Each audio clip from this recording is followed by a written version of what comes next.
Track weather with meteorologist Christina Reese. Good morning, Northeast Kansas. Thanks for waking up with us here on KSNT News. Pretty much all of Northeast Kansas is now under a winter weather advisory. The latest additions include Morris, Lyon, and Coffee County, but this is still set to expire at 10 o'clock this morning as we're continuing to track the snow that's been pushing through, and it has dropped down visibility in spots, but overall we are improving.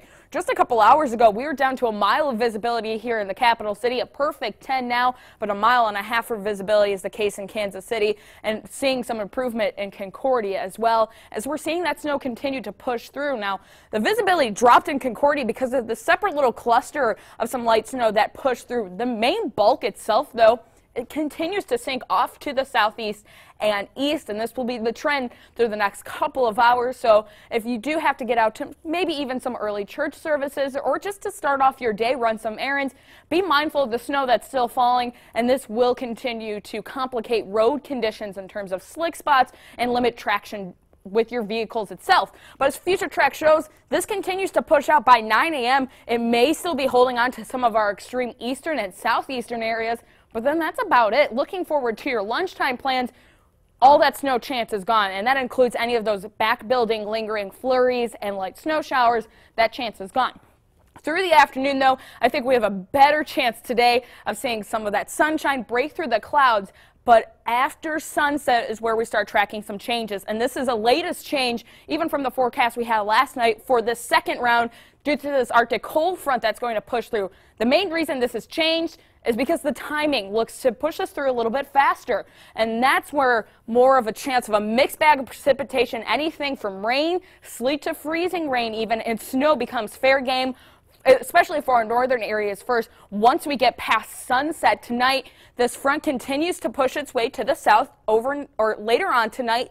10:30 is where we're stopping here, holding on to that chance of mixed precipitation as temperatures will gradually start to fall below freezing. Once we get closer to midnight and shortly after, I think this will really start to change over to a snow chance.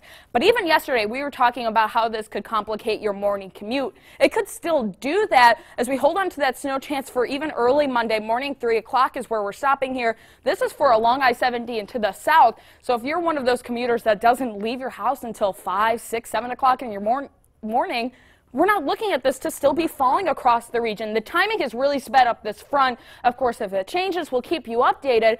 The main concern for your morning commute tomorrow, though, will be what's left behind of this front. So we're still looking at snow, and with that addition of possibly freezing rain and sleet, slick spots will become an additional concern for tomorrow morning, more so than heftier snowfall totals. And as that front continues to push out by Monday afternoon, I think we'll usher in at least a decent amount of sunshine.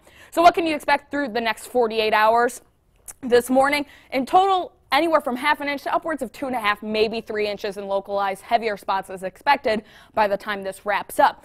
For this evening into early Monday morning, not only are we looking at that rain to snow mix, winds will start to pick up along that front. So some of that fresh snow that has fallen and will fall could start to blow around as blustery conditions set up. But due to that chance of more of a mixed bag of precipitation, we have dropped back the accumulation from just a trace to an additional inch by the time that wraps up early Monday morning. Tuesday morning, we shift gears. Still winter weather, not in terms of precipitation, but dangerously cold wind chills. We're talking 15 below to 25 below for real feels as you head out the door Tuesday morning. Even if you don't factor in that wind, it'll be a cold start Tuesday morning. We're talking sub-zero temperatures heading out the door Tuesday morning as well as Wednesday, but temperatures will then finally start to bounce back. It'll take some time, but once we get into closer to next weekend, that's when we could start to see the 40s return, and once we kick out the snow chance early Monday morning, drier weather looks to make its return as well. And Mark Wahlberg is making